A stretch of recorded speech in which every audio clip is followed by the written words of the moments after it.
అదేవిధంగా నిన్న మనం చాలా హాస్టల్స్ వీటిలో ఫుడ్ పాయిజన్ అయినట్టు పిల్లల్ని హాస్పిటల్కు తీసుకెళ్ళి ఈ మధ్యకాలంలోనే ఒక అమ్మాయి చనిపోవడం అనేది ఆ తల్లిదండ్రులకు ఎంత బాధ ఉంటుంది.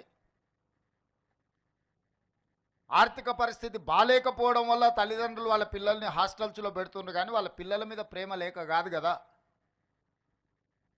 వందలాది కోట్ల రూపాయలు సంపాదించిన తల్లిదండ్రులకు వాళ్ళ పిల్లల మీద ఎంత ప్రేమ ఉంటుందో, రోజు కూలీ చేసుకున్న పేదవాడికి కూడా తన కన్న బిడ్డల మీద అంతకంటే ఎక్కువ ప్రేమ ఉంటుంది తప్ప తక్కువేం ఉండదు. శ్రీమంతులకు వాళ్ళ పిల్లల పట్ల ఎక్కువ ప్రేమ ఉంటుంది, పేదలకు ప్రేమ తక్కువ ఉంటుంది అన్న భావన సరైనది కాదు.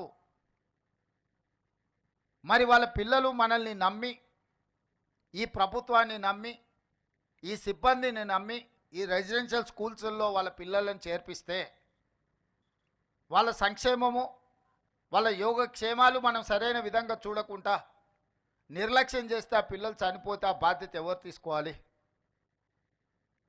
ఇది మన గౌరవం, మన ప్రతిష్టను పెంచేదా, లేకపోతే మన గౌరవ ప్రతిష్ట మసకబారేదా? ఈరోజు మనందరం ఆత్మ పరిశీలన చేసుకోవాలి.